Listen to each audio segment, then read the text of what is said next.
So the club did not take your sage advice and present Dessler at Midnight Cowboy, which I'm No. still thinking that maybe is something that you have Yeah, partially made up. it's totally real. We'll go there at some point and you'll find out it's real, and then you'll stop talking about it because you don't want other people to know about it, so that reservations are still relatively easy to get. But Gotcha. no, they did not take the best advice I gave them. But look, that's all the better for you and me and everybody else. Okay, so Wednesday night, Dessler was presented at the Fairmount and want to hear the details, name pronunciations, what he said to media, what he said to fans, numbers of cute babies that were held up in front of him, all of the details. There were plenty of cute babies. Didn't get an exact count, too many. It was overwhelming, frankly. So we don't have an exact count for the stats nerds out there. Dessler, one of the first things I asked him was pronunciation on his name. And I get the impression that friends, close family call him Mick or Mickey, but it's Mikkel Dessler. So real hard, real different than exactly what everybody had been calling him. Uh, he seemed he seemed a bit overwhelmed, a bit shy, but at the same time seemed uh, pleasantly surprised by the energy of the crowd of fans that came out. I asked him how these fans compared to European fan bases, and one word: wild. But he did not mean that in a derogatory sense. He liked it. Mhm. He said that he was looking forward to it. He liked the energy. And I think similar to a number of players that have come to the club over the last 4 years who've maybe not felt the kind of energy that basically any player, I mean, Rodney Red is included, felt dealing with the Austin fan base, where there is just a gigantic amount of enthusiasm and energy, and it is its own distinct kind of energy, even within football fandom. It seems like he is looking forward to his new home because he was free. He didn't have to get dealt in the way that some other players did. And if his stats and his highlight film are any indication, he's gonna show up and show European quality in a league that only sees a certain amount of that. Okay, were there any weird gifts? Nothing especially awkward. He got scarves from the three big SGs. Leo, the deaf capo, gave him an American Sign Language scarf. So he got a fourth scarf. So Nice. suck it, every other player before Dessler. But yeah, it was everybody got to wait inside in the AC until it was time to go Mhm. outside, sweat for about 20 minutes until he showed up. But yeah, the energy seems good. Nothing really weird or is an outlier. I mean, I wish I had something less boring to report. Mm. So a man from Scandinavia who regretted his decision to wear long black pants in his Austin FC opening training video that the social media team put together now has four scarves. Yes, four scarves, long pants. He's ready for the Austin winter that lasts 10 days. And definitely ready for the Austin summer.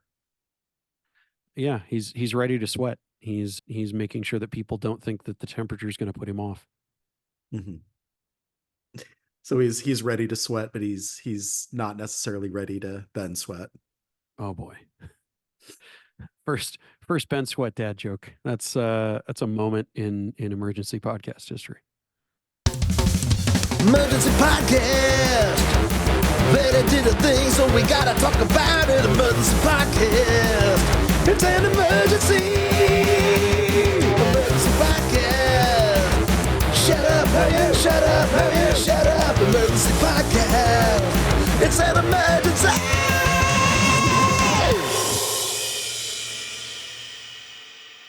Hey, a hearty hello to you all, and welcome to Emergency Podcast, the Austin FC podcast, where we talk about all the Austin FC emergencies. And I've got Moisés Chiullán here with me, and I'm sure we have a Euro emergency to talk about since we're recording here on Friday afternoon.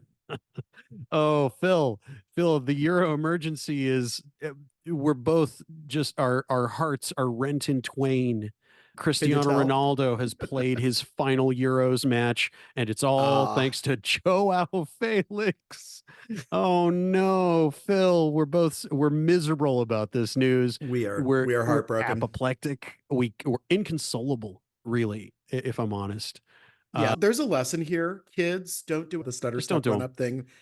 Yeah, don't mess with that. Just run up and kick it hard to a Yeah. corner. The only thing better for the two of us than France making it through to semifinals is that Knocking off Portugal in the process. knocking off Portugal in the process. I'm wearing my France 2016 jersey.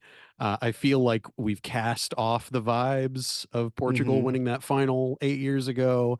France is on the ascendancy, mon frère.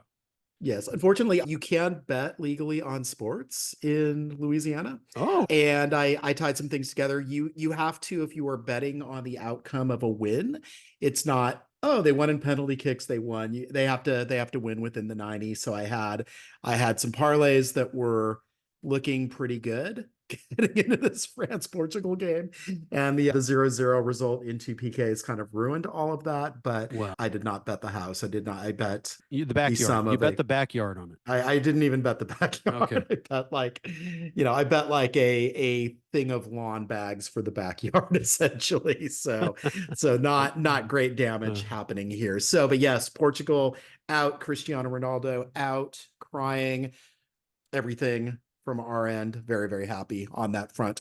However, we should talk about Austin FC. Yes. Of course, they had a not terrific offensive output against Sporting KC last time around.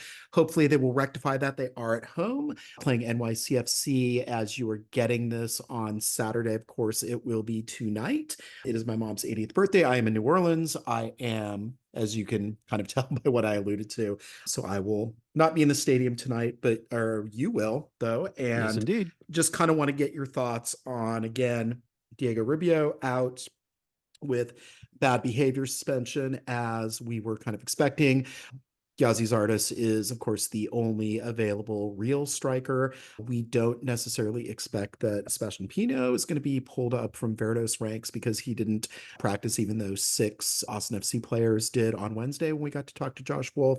So it looks like it's going to be, maybe if Zardes can't go the full 90, some combination of Sebastian Driussi and or CJ Fodry slotting into a non-natural center forward position to do the remaining minutes, whatever Zardes is unable to do. So that feels a little worrisome. So Moises, do you have any kind of initial thoughts about that? Well, following Los Dos, which allegedly is the nickname of LA Galaxy 2, but most things in Next Pro are fictional, and I'm choosing to take that as fictional. I'm going to call whoever Los Dos that I want. Whichever second team I call Los Dos, they're Los Dos for that moment. In that font specifically, with that kerning. I would love to see them unleash CJ Fodry and let him just go ham. He seems like he really wants to be a beast off a bench. And the minutes he's been getting of late, people have said, oh, well, he hasn't done much with those minutes. And few of those matches has he been given more than a handful of minutes. He comes on with, 10 minutes left or so. Yeah, a couple times he played maybe a half hour, but still not a super great sample size. And granted, he's facing radically different kinds of competition in Next Pro, but the hustle and the hunger that I see in that guy is something that I would love to see him have an opportunity to properly prove himself and not immediately come off the bench or immediately start the game getting a yellow card the way that he did the last time he came off the bench, which makes things a little fraught for him. But yeah, I think there's a lot of potential there. I think as much as Josh is quick to caution, well, we got to get these guys more minutes and, well, we got to see what they're hungry for. I think considering the situation at striker, even though as vague and mystery boxy as Josh can be about what he actually means by certain things, it seemed to indicate that he wanted CJ and Jimmy to keep getting minutes with Austin FC too. And then specific to this weekend, it'll be interesting to see them maybe get some minutes, see what they can do with us the next day. So he broached that subject, and that is very interpretable. there was a conversation he was having with CJ, with Alonso, with a couple other Austin FC2 guys that had been practicing with the first team as we were arriving on Wednesday Mhm. Yep. that makes me, without paraphrasing stuff that was certainly not intended to be on the record, but the characterization of what he was saying combined with what he actually said on the record in the press conference makes me think that we might actually see CJ Fodry play tonight Mhm. against Real Monarchs as we record Yeah. this for the second team. We might not see him play. We might see Jimmy Farcarlin play a good deal more than CJ. Could be that they they are not planning to make either of them unavailable at home against Real Monarchs tonight, but how much they do play will play into whether they can start, whether they are going to be subs. It could be that what Josh was indicating is that neither of those guys is going to start tomorrow against NYCFC, but they could come off the bench. They Yeah. could, Yeah. maybe. And one thing, so Fodry is first and foremost a left winger. That's his kind of preferred Hmm. position. College coach basically says he's specifically an inverted left winger.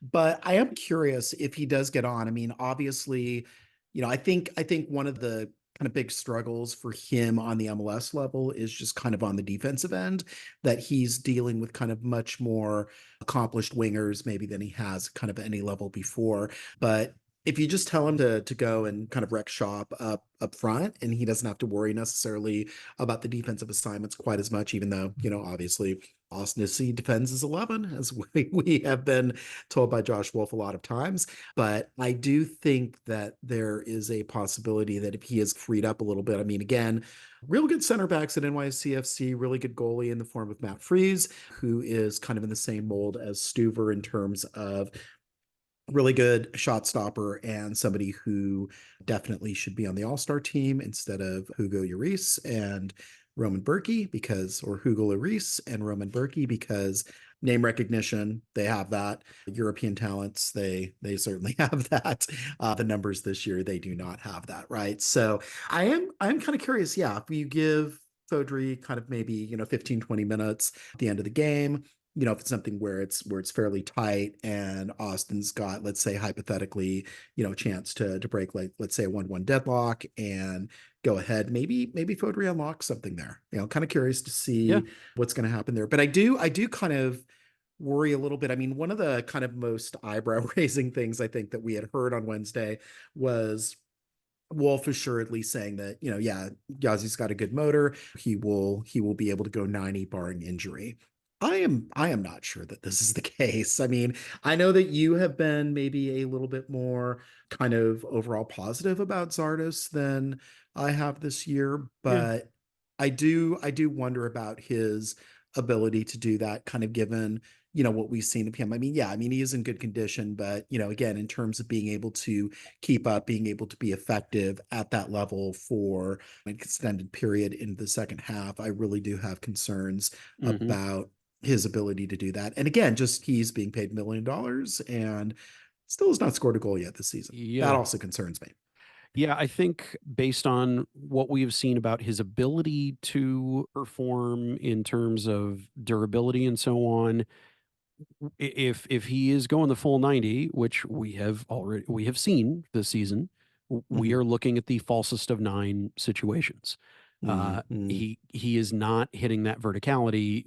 What we can expect is verticality from the wings, from the number 10, and we are looking at Giassi causing backline, causing midfield issues for the opposition as the tactic, because that was very much what he did the last time he won a full 90. In terms of contributing to goals, look, what part of his body just happens to be in the random right place at the right time for the ball to bounce off of him? I've been more positive about Giassi than I think the vast majority of folks are, and I'm not, as you know, I'm not even really a U.S. men's national team sicko. I've sworn off really, believing that we will win, as it were, in so many ways. And I don't believe that a great U.S. men's national team player, that's a very relative thing. I believe that leadership wise, he is a presence that I think is good for this locker room. In MLS, what we know is what we don't know about other leagues beyond their highest paid players is we know what everybody makes. If this were another league, we would probably not know what Giassi Zardes made. And I think we would be maybe looking at a different kind of commentary about him. But hey, this is the reality of MLS, ever has been, ever will be. I feel like until this roster is entirely Burrell's, there are going to be those outliers where, look, yes, they are spending more money than they should be on him. I really can't argue with that. But with the situation that they're in, they better get everything that they can out of him, even if he was contracted for more than he was necessarily worth to do less work, multiple players whose salaries combine to equal his. I think where the team would be without him if he were just not there, because people have made calls for just buy him out, get rid of him. Okay. And replace him with what? Nothing. Yeah. Nothing is better than Giassi Zardes. Well, if there were no Giassi Zardes on the roster, what would the team be doing tomorrow night? Yeah. What would they be doing? I mean, this at this point, this is why he's still there until they can remake the roster, where there is at least theoretically you would have a starting striker, you would have Rubio as a backup, kind of in an ideal world. And that is not the case. By the way, that last game where Zardes had a full 90. That was, of course, June 22nd, the 1-0 win against Minnesota, where Diego Rubio got a little bit of a gift on the sole goal of the evening. So, I mean, fairly effective there. His last shot on target was it was in 2008. It was it was not that, but it was June 1st against RSL. So I joke, but jokes about this team and shots on target, I mean, they're too easy. Fish in a barrel, easier than that. So yes, Zardes has also shot no fish in a barrel so far in 2024. I mean, in terms of availability, the other thing to look at is New York City FC is out Malachi Jones, Christian McFarland, Maxi Morales, and Burke Risa. How deep does that affect them? Look, I could fake here and act like I follow everything that NYCFC has been doing all season. I've been watching every single one of their games. I haven't. I watched their most recent game against Montreal. They look like they're in pretty good shape, but then I've watched other games of theirs this season and they've not looked to be in very good shape. I think the best thing Austin has going for them against New York City is not the state of the roster, because that's going to continue to be a dumpster fire until the accelerant gets put out. But I think their relative experience scrimmaging against these guys, playing them in preseason, Burrell coming from City Football Group, there being some other City Football Group DNA mixed in among the roster. They know how this team plays really well, and they could say that about every team because they watch tape on everybody, but they have more experience with this Eastern Conference team than they do many other Eastern Conference teams. So I would say that I don't really favor either team especially, but I would give Austin a bit of a marginal edge because I don't think, considering where Austin is esteemed to be this season by the rest of the league, that NYCFC is terribly worried about them or looking to go especially hard against them. They want to not rack up more injuries, and getting away with a road point would be fine. 3 points would be great, but I don't see them killing themselves to come home with the 3. And depending on what the atmosphere is like at Q2 tomorrow, that could be the thing that results in a home win for the first time in a bit. Yeah, it could indeed. That is a possibility for sure. Yeah. So just some things on NYCFC. We got a little bit of intel from Hudson River Blues, Matthew Mangum, who checked in with us about what they are doing, what they're like this year. That is up in Verde all day. We did an exchange, and basically a couple things here to note about what is going on there. Nick Cushing, their head coach, was on the hot seat, proverbial hot seat. They went 1-4-2 to start 2024, but all of a sudden NYCFC is 5th in the East, and basically talked about just basically getting the best out of his players, in particular Alonso Martinez, who is kind of emerging as a surprise starting striker after some of the other Moonset Bakrar and Jovan. Those are players that they thought were going to be kind of more effective as strikers, and they haven't really caught fire necessarily yet. Santiago Rodriguez, obviously very good. I believe 8 goals, 7 assists at this point this season. So he's definitely somebody to watch, somebody who will definitely need to be checked if Austin's got any chance of slowing down what they do. And on the other side of the ball, you've got Matt Freese, which is a player very much like Brad Stuver, was brought in, was thought that he would be kind of sub-level, got the starting job, and is really good with, in particular, post-shot expected goals minus goals allowed, which basically is looking at all these shots that are coming in, 2 goal shots on target, looking at the various XGs with those, and then minus the goals allowed, meaning, obviously some of those get let in, but what are you stopping of all that XG worth of shots on target that are coming against you? That's essentially what that is. I believe this season, NYCFC with Freeze playing the vast majority of the minutes is up 5.4 goals, and Stuver, of course, getting every minute with Austin FC is up like 3.9 goals, right? So and those are towards the top of what's in the league, right? So I think NYCFC is third by that metric this season so far. I think Austin is 7th. So definitely looking at both of those goalkeepers keeping their teams in games. So yeah, so you have, it's not quite the Spider-Man meme, but there is a lot of kind of similarities between the teams in terms of, kind of questionable expectations going into the year, kind of a stretch that had people kind of questioning the acumen of the head coach and whether that head coach will stay. And then a little bit more in the case of NYCFC, since Austin is technically out of playoff position right now, but essentially, kind of worries about, okay, are they going to be in the doldrums? Are they going to be wooden spoon contenders? And the coaches and the players' efforts keeping them above that. And NYCFC a little bit more so right now than Austin. Yeah, it's gonna be an interesting, maybe a little bit wet night. I Oh, that's right. Yeah. The rain is expected to come in. We don't know what hurricane barrel is blowing our way and what direction precisely. It might be dry as a bone.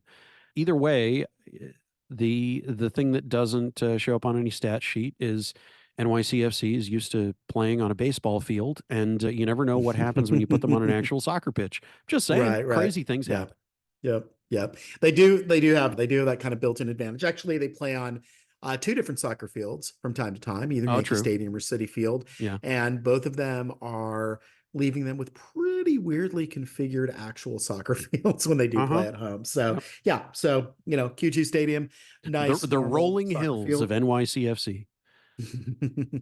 So yeah, so I'm kind of curious. I mean, I kind of feel like there's a fluky draw coming. So Could be. It could be, and it could be that because these teams don't play each other that often, things could get spicy, things could get weird. These are teams with, they each have their share of hotheads, and I just want to be entertained, Phil. That's at yeah, this point, that's all I can ask for.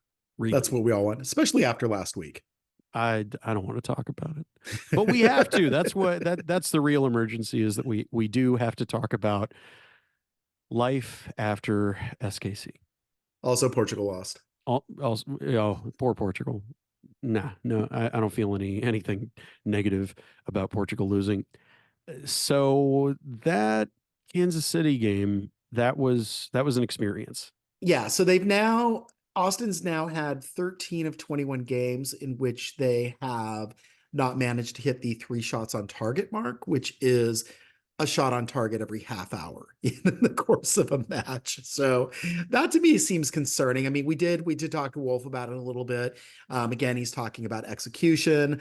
I'm curious at this point, will they try some things strategically that are a little bit different? It didn't sound like they were, though. I mean, it sounds like after all the kind of reconfiguring that they did last year to try to get more offense generated, playing with that, and then suffering at the defensive end, it does seem like Wolf is a lot more kind of pragmatic and is a lot more willing to try to win games 1-0 if possible, if they can obviously shut teams down defensively with their defensive effort, particularly on the road. Then it doesn't seem like shots on goal are necessarily as much of a premium, although he's not exactly saying that, but it does seem that there is that defensive emphasis, and on the offensive end, again, this kind of idea of execution. So it doesn't sound like necessarily he thinks that there's anything maybe necessarily wrong in the plan, is kind of the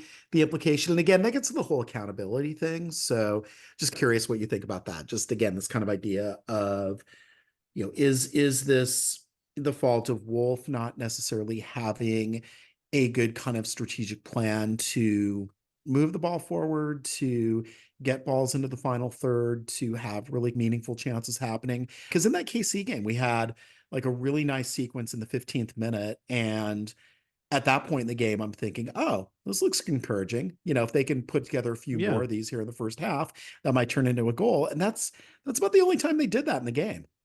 Yeah, like that sequence is the thing that I wanted to bring up, which was I went, oh, okay, well, it looks like things are actually going to happen. Nope, never mind. That was just that was the one. That was just the one. That was an aberration, actually. Yeah. Again, I feel like the hope of something like that happening on Saturday against NYC more than just the once, a lot of it will come down to the crowd summoning it out of them. Mhm. Because whether it's from tactical marching orders that the players are getting, whether it is them being lost in a funk or being distracted by the, oh God, we got to win, oh God, we got to win, oh God, we got to win anxiety, for some reason, those big moves are just not happening. There is that kind of performance anxiety going on, and all people can do is try to diagnose what's causing it because it just keeps happening and nothing seems to be stopping it. And of course, they are going to have to be without not only Diego Rubio, obviously with the suspension, but Mm-hmm. Danny Pereira, whose team happens to be pretty successful as we are recording this tonight. Yeah. Venezuela is playing Canada. And of course, if Venezuela gets sent packing, which, as a Canadian fan, I am hopeful for, no slight to Danny, of course, he still would not be able to play even if they whisked him off on a plane back to Austin, because, of course, he has to serve a suspension from, I believe, his yellow card accumulation, which happened right before he left for Copa with Venezuela in the first place. So if they do get knocked out tonight, then I think they would be available. He would be available for the Sounders game on the 13th. If they No, get I think knocked, he could serve. Yeah, he could serve it tomorrow for NYC, and then I believe he'd be so. Yeah, like if available you on the 13th. airlifted him back, it's like, oh, Danny's back.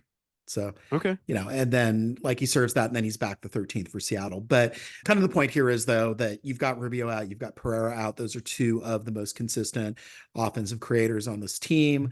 You have Driussi, but, sometimes Driussi can get looking a little lost if he doesn't have another one of those creative players to ping it off against. So, I assume you'll have Obrian. I assume you'll have Wolf, who has done decently well in that capacity. But then you're going to have Zardes. You may have, I guess you'll have Ring. I guess I'm assuming Wolf at the wing, although, if it's Finley and Wolf is in midfield, again, that means Valencia is probably going to be somewhere in the mix if you have Wolf at wing instead of Finley. So again, that is sometimes where offense goes to die. So I am a little bit concerned about how they are going to generate these chances, given the personnel that's going to be out, the personnel that we kind of expect to be out there.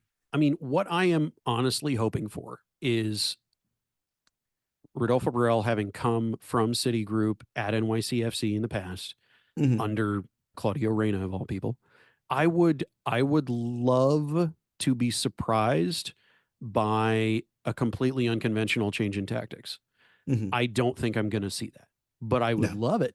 I'll say that I would love it. And if it happens, then I give myself full credit for putting it out into the universe. But I don't think I'm going to see that. But man, I would love to. And I feel like it would make everybody's evening a lot more interesting. Yeah. I mean, it would also be fun if Garber waved a magic wand and said, oh, if you have a player that is a summer transfer window signing and they are in camp now, they could play. But I don't think that's going to happen either. So I am getting increasingly excited about the July 20th game against Charlotte, though. Not because it is Charlotte, but because Bukari, Dessler, possibly Svatak if he gets here, depending on his visa situation and all that. Just to see that kind of potential upgrade and to see those players in the mix and to see for the first time against a team like that, who I think, can be had. I mean, Charlotte's a decent team. They've got some good players. They put together some results. Their goalkeeper's been decent, but to see, Bukari one-on-one against, a Charlotte fullback, I'm really excited to see that. I think that game's going to be a lot of fun. I feel like that is one that, people who pick and choose which home games they go to, I I'm with you. I feel like people who decide to not come to that game are going to end up kicking themselves because something interesting is going to happen there. It's Mhm. not just, an Eastern Conference opponent. It's an Eastern Conference opponent that Austin's not played Charlotte. Do I have that right? I think they played, no, they Or played them they played once. them That once. was a Danny Pereira goal that was in Charlotte. Yeah. But they Because have I think he not had some played. family that came from Yeah. those parts of Virginia to Charlotte. They So, have not played Charlotte in Austin. That's one thing. mhm, So people might be like, well, it's not, one of these Western Conference teams that I hate, like LA or LAFC or Houston mhm, or Frisco or whatever. But I think that infusion of players and that people will be off of yellow card suspensions. And like even at the most optimistic, if Venezuela goes all the way in Copa America, even then, I think Danny would be back, but then he would probably have to serve the suspension on that game. But again, hey, Canada may make it irrelevant by the time people actually listen to this. I think there's going to be something special out of that game when it comes to seeing new mhm. chemistry happen for the first time. Which prior to that, the best we can expect is maybe seeing 30 seconds of practice footage from the video team or something. That's going to be everybody's opportunity to see these new pieces play. And I bet there'll be something that confuses the crap out of people too. Like, wait a minute, why isn't this guy starting or why isn't this other guy starting? Could Mhm, be that the new players end up coming in off the bench. Could be that mhm. they end up Yeah. starting and they score 3 goals in 20 minutes. Who knows? It opens up possibilities in ways that I don't think the Austin FC fan base and viewing community has had an opportunity to have all season, really. Yeah. Yeah, I mean, again, like the unpredictability in this season has been kind of the bad kind. But with the SKC game, when it was clear that, oh, this is going to be a clunker, they're not really going to get much on target, if at all, and indeed no shots on target by the end of the night. But to me, the SKC game felt a lot like the Orlando game. So in parts of that, I was like, oh, I've kind of seen this before. I mean, it wasn't quite as striking as seeing, the horseshoe of sadness in the 80th minute when the team was down 2 goals, like that happened against Orlando. But it's still, yeah, it was still that kind of same feeling of futility, that same kind of, and again, obviously I'm writing the recap as I go for a lot of the second half. And sometimes I'm just wondering what indeed is going to happen. And like I've talked about, sometimes I'll have a couple different versions going. Sometimes I'll just kind of try to leave things until the last few minutes and kind of rush things because I am not quite sure what's going to happen. I was riding at a fairly, for me on deadline, leisurely pace at about a minute 65, minute 70 of that game. It's like, okay, I know where this is going. And once that second goal was in, it's like, yeah, this is feeling like this is going to end 2-0. And I don't really see that anything's going to change, to the positive.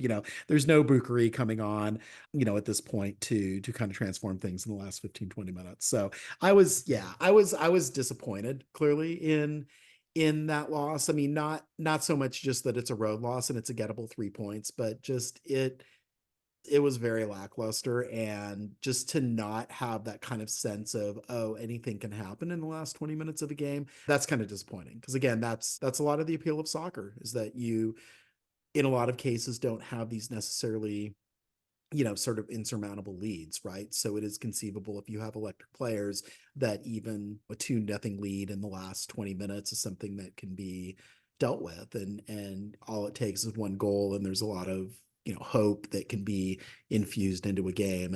And at the point where that second goal happened in the way that happened, with the players that were there, with the players that could be subbed on, all hope was gone. Yeah. I wish I had something to add. I mean, it's a good joke line, but that's how I have felt far more times than has been terribly fun this season. Is Mm. I just don't have much to add. I mean, it is what it is. And anytime we're up in front of Josh asking him questions, there are people who will constantly put out helpful suggestions. Some of them helpful. Some of them are like, please tell Dave Chang how to cook back there in the kitchen. And I get that people want answers and they demand accountability. And to a certain extent, like there is an amount of that we can do. Yeah. But we can't go in, shouting, and shouting can happen in a calm tone of voice too, by leading with well, how dare you? And first of all, you're terrible at your job. And how do you explain yourself? Which some people do actually want those kinds of questions asked in press conferences because they watch too much Ted Lasso. But with Josh, I think now that I've had many months now to get acclimated to what I had just watched you doing, there are things that you'll get no answer to. There are answers that you can get out of Josh. There are answers that you're not going to get out of Josh. And there are insights that you can get from the non-answers, depending on how you ask what you're going to ask. Some of that does have to do with whether he treats you like you're a jackass and he's not going to give you anything. And some of it is, you're a jackass, but I respect you a little bit and I'll give you a little bit of something. And you and I both get versions of that. Are we that jackass? Sometimes we're that jackass where it's like, so Josh, scoring goals. Let's talk about that. We signpost where we're going, and we know that he preloads something. And if we can couch it with something that gets him to just give us something, then maybe he'll give us something. But you're not going to get more blood out of the rock than the rock is going to let you have. So I feel like that's what a lot of following this team and covering this team has been like for this half season is, what undiscovered wells are there that we might be able to dig down into? Are we going to luck out and get Ethan Finley to give us some insight into some tactic exchanges that Josh is never going to talk to us about? And do we get to that by good naturedly giving Ethan some softball kind of stuff and then going, so it was interesting, later in the game, I saw blah, blah, blah happen. And then getting an excited player who likes talking, who's very articulate, open to just talking about tactic stuff, which his coach doesn't like talking about, doesn't like his players talking about. That's something that, look, that's the work, that's the job. Glad to do it. I will be glad when we're not doing so much fracking. Right. Yeah, exactly. And yeah, I do want to, I laughed initially with the David Chang thing because I am watching Loot. My wife and I are binge watching that. So and there's a running David Chang gag, which is absolutely hilarious. So if you have not watched that show yet, do indulge. It's fantastic. Every Tuesday at 6 p.m. Central, he does a thing on Netflix called Dinner Time Live, where for an hour he just cooks dinner for a couple of Hollywood people. And Nice. And sometimes it's really interesting because of the food. Sometimes it's interesting because of the conversation of the guests. But I'm not a fan of him trying to trademark the concept of Asian chili crunch. But that's a whole other conversation. But I do find Dave and his cooking and his Momofuku brand noodles and his Dave Chang endorsed any day microwave bowls interesting. So I know that people run hot and cold on him, and I'm comfortably lukewarm. I'm a sous vide when it comes to Dave Chang. You were not Chang out. Okay. I'm not Chang out. I'm Chang.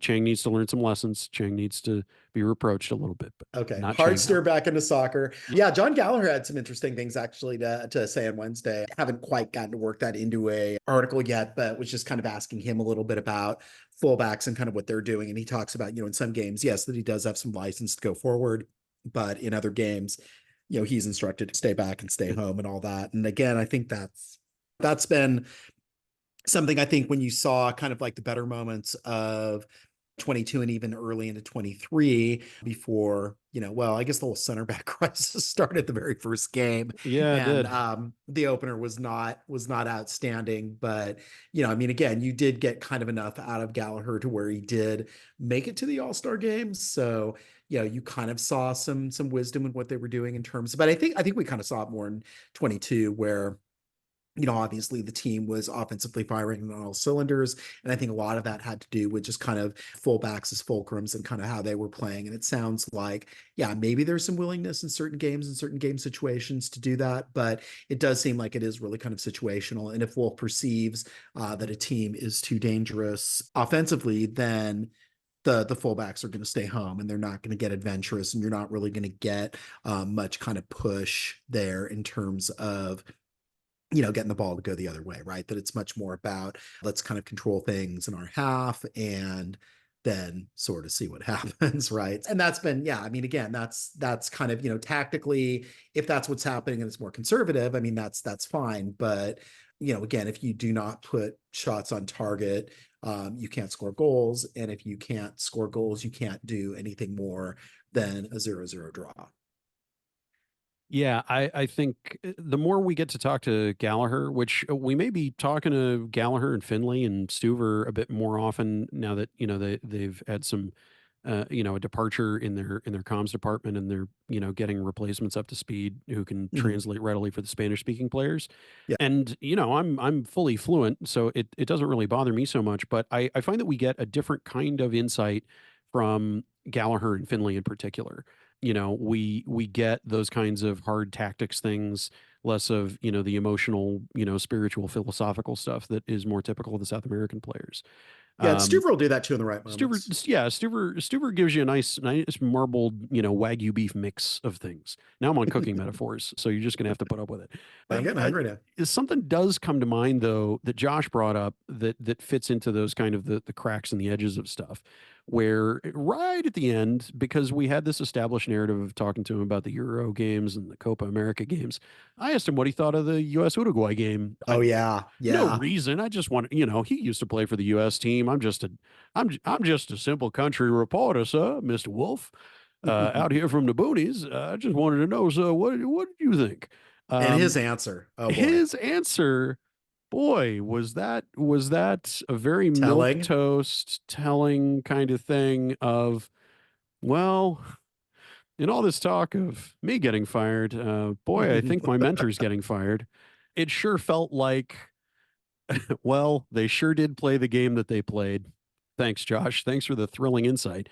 But the fact that he didn't really go hard defensively necessarily, I mean, that only the kind of friendship he has with Gregg Berhalter, the relationship he has with Gregg Berhalter, could result in that forgiving of an answer, which in itself was very, very neutral. I know that you and I exchanged glances as Uh-huh. soon as Wolf's quote, I thought the US gave a very good representation of who we are, was out of his mouth. That was, he said some funny stuff. He said some snarky stuff that I got to give him credit for occasionally. Like when Weird Josh shows up. I don't think he meant it as snarky. I don't think he did. But like when he does Weird Josh, when he does a little bit snarky, a little bit, a little bit of the, the Josh Wolf that tore off his shirt after scoring a goal, the Josh Wolf with a personality. When he shows us a bit of that I enjoy that. And then sometimes there is this kind of deeply cerebral, almost philosophical, like philosopher Josh kind of thing that happens, which is what I would characterize that as, which is, I mean, he wasn't really going out on a limb saying anything. He was definitely saying something. Yeah, I mean, I think though, again, if showing a representation of who we are, it's like, yeah, this is a team that somehow got 3 shots on goal and less than, 0.5 XG in an elimination game. Like that's concerning. Yeah, I think the goal that Uruguay, quote unquote, got was an offside goal. I don't think it should have counted, but they needed to win, and again, just having Berhalter from the sidelines, showing 1-1 between Bolivia, Panama, becoming, this meme, this like highly shared meme among a bitter, one of the most bitter subsets of Twitter ever, anywhere. Yeah. I look, I'm just going to flat out say it. The thing that Josh Wolf could do that would impress me more than anything this weekend is lock in a decisive shutout win against NYCFC to distance who Josh Wolf is as a coach from his former boss. And that isn't to say one result equals this is the difference between me and somebody else, but timing wise, like this is the time to show up for yourself and get out of your strictures and your, well, here's why Gregg would have us play for the tie kind of BS. That is why so much of the fan base is done with him, has been done with him, and it gets more and more frustrated with him the more of these answers that they get out of him that are like, well, here's what the players did wrong, implying that his tactics are sound, his tactics are great, if only the dumb players would do his tactics right. I don't know that he is convincing anybody with that. Something that he can do to convince people of something is do what gets the win on the board. That's what it comes down to, because I don't think anybody has been able to make heads or tails of him explaining why the team needs to not win. One of the things that I thought was really telling, I saw some stats being bandied about post-Copa crash out for the US, and just kind of looking at a aggression rating in terms of how many things are being challenged within kind of the first 2 seconds after an opponent has a ball, I believe it was. And you have Uruguay towards the top end of that aggression scale, and you have the US kind of towards the bottom of that tournament wide. And I think, yeah, you look at kind of how the US played in that game, you look at how Panama dark arts them, which again, I know that, we had talked about that. And I thought that beating Bolivia and Panama was going to be a pretty light lift. Famous last words. Bolivia, obviously, I mean, 2-0. I think it should have been more. And then obviously Panama, they kind of lose their heads and in that game. And I think, understandably to a certain degree, but still it's like, okay, yes, your goalkeeper got leveled. They did not issue a card. That is terrible. But you have to be kind of thoughtful in that moment. Berhalter had talked a little bit about not letting the ref get to you. He had kind of addressed that to a certain degree, but I think he maybe kind of done that in a way that was, I don't know, like maybe he was kind of setting up that expectation. I don't know. It's really strange. I mean, I think there's almost like kind of a too cerebral approach sometimes to what Yeah. Berhalter does and what Wolf does. And it's hard to kind of specifically characterize it, but you see in moments like that. You look at kind of some of Berhalter's reactions post-game, you look at kind of Wolf's reactions post-game, and there's definitely high levels of thinking that are going on there, but I think there's sometimes kind of a disconnect that happens, and I think both coaches sometimes get a little bit perplexed, like, why did these players not execute kind of my immaculate 3D chess that I was Yeah. trying to put forth when sometimes the game will just call for you have to kind of figuratively punch them in the mouth, not literally punch them in the mouth, but do something to really kind of upend the situation. And you kind of saw, with the SKC game, you saw, again, this kind of perception of one team needing it and one team just merely thinking that it would be nice to have. For SKC, I mean, yeah, that urgency was there kind of given the situation, but for Austin, it really should have been there too. It should have been, look, if you look at the last stretch of the season, it's difficult. It's not an easy schedule. Like, and if you have a team that is reeling like SKC is, and you have an opportunity to grab those 3 points, if you have a relatively intact roster, of course, minus the players at Copa, like this is a game that should be gettable. It really should be, in theory, is the way that I think both looking at the crazy thing to me is that we are looking at Austin FC and the US men's national team, and there are startling similarities that shouldn't be that surprising considering the path of inherited tactics that we've got between Berhalter and Wolf and the various other Berhalter acolytes that have gone on to thrilling non-success and getting fired at other clubs. Nico Stevas being one of them. There is some kind of a reckoning coming, and it is down to, is Josh Wolf going to evolve, or is he going to stick to the same tactics that, I mean, Fox on their broadcast today during the Euro games saying that a decision about him will happen next week. Decision's already done. Berhalter's toast. He's gone. That's what that means to me. This is very much an inflection point for this coach, and people will say there have been many of these and you got to be kidding me, this is what it took. No, this is a different kind of inflection point where he is last man standing, and is he going to change? Is he going to evolve? Is he going to humble himself to a degree? I don't know that there is evidence out there that we're going to suddenly see Josh Wolf walk over to the supporter section right after a game to thank the fans, which has happened exactly once in club history. Right. I mean, he makes a point to talk about it, but I don't know. Comes off his cover, though, is the thing. Yeah, I don't know that the fans necessarily see that as kind of genuine in a way that, like, Vanni Sartini wearing bad shirts from Vancouver supporters. Yeah, Vanni wears SG shirts, not just club t-shirts, but he wears Vancouver SG t-shirts. that kind of thing. I mean, look, there's one Vandy Sartini, and Nickelback knows that because he's their biggest source of merch sales. I feel like there has been a little bit of a softening, at least in Josh acknowledging the fans, which was something that bothered the fans for a while. And to give him credit, he has made something of an adjustment on in that he does repeat it. The way that he repeats it, though, does make it come off as just completely canned. I have to say this. This is compulsory. It's a little And robot. yeah. And if he got a little looser, a little bit more fun, and reflected there being some sort of an actual personal reaction that he got from things that he saw in the stands and this thing or this other thing. Look, Josh, like summon the support from the crowd. I saw him do it at one of the home games, was shocked. I was like, Yeah. Josh interacting with the crowd? That's Maxie Rudy's job. Well, he doesn't Yeah, work he held there up a anymore. baby. Held up a Like baby. somebody Look, handed him a baby. Like, do more of that. Like, be a human being, man. run over after the game and like demand Pollo. Like Yeah.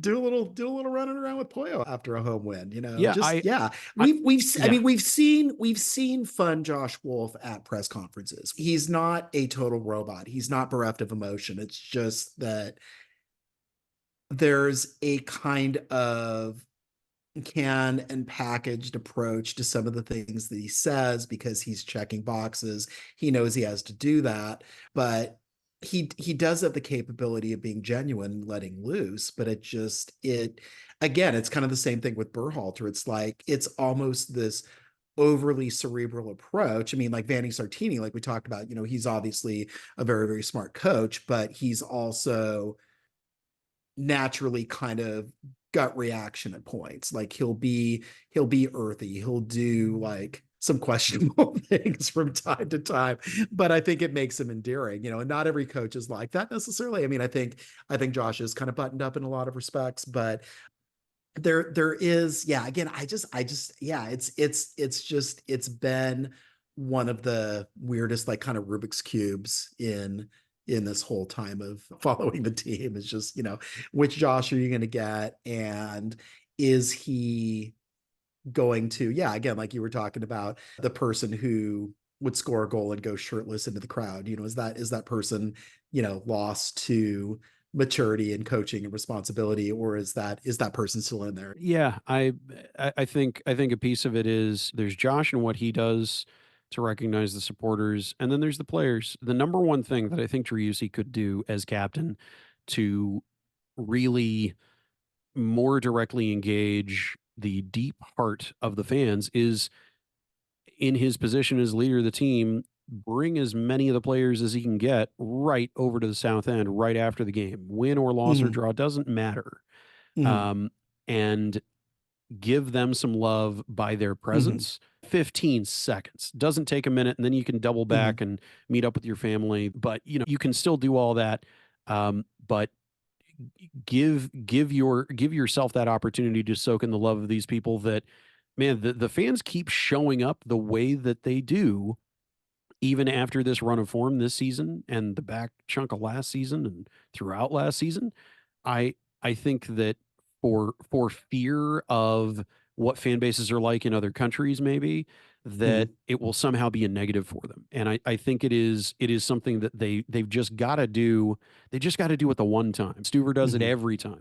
Some of the players will go over and say thanks, every once in a while. But the thing that struck me is the most different between the first team and the second team last season was from the first game, the second team. Loads of those guys came right over to the stands and did something that I've seen many players, the entire team of other clubs do. And win, lose, or draw, they came over, and it does make a difference. And it's something that, as tough as things are, I think, regardless of what the results for the rest of the season look like, I think that the players would be benefited by taking that cautious step to just soaking in the love. Yep, I agree. We are running pretty long, so we should indeed wrap things up shortly. But tell me why you have boxes of Clack fans. I've got boxes and boxes and boxes of Clack fans in my house that finally arrived because I've been working on a collaborative effort, a charity campaign called Spread Verde, spearheaded by the Fighting Leslie's Drinking Club, their fearless leader, Aggie, and Los Verdes has been involved on creating some merch for it. And it is open to all SGs, no SGs, anybody who is part of the Austin FC community who wants to do good and spread good work in our community. And the initial campaign in this collab is set to benefit the Other Ones Foundation, which is a local nonprofit that works with unhoused people, both to get them permanent housing, to get people back on their feet, and just generally to cover the wide series of needs. A lot of people might be aware of there's a living community of like small homes that the Other Ones Foundation is responsible for putting together, but that's not the limit of what they do. And so, as part of this campaign, the original piece of Fighting Leslie's merch that people could get a couple years ago was a summer scarf. And there is a summer scarf available for pre-order right now as we say this on the Los Verdes store at losverdesatx.org. Those are up for pre-order. They'll ship in August, it looks like. And then we Still summer. It's still summer. We got, I mean, it'll still be summer in November. Let's be honest. True. And for the first time, we've got a series of Fighting Leslie's clack fans that also make very tasteful use of the famous Leslie legs as originally designed by Joel Corral. And we got 3 different designs, one of them themed to the Dillo kit because people want more accessories to go with the hottest New Jersey in Austin. We've got one that is like a dark serape pattern with kind of disco letters, we call them, and then one that's all the way psychedelic that mixes in the Dillo colors and just is fun and wild and crazy. And those are all $10 a piece individually. You buy all 3 of them together. They're 25.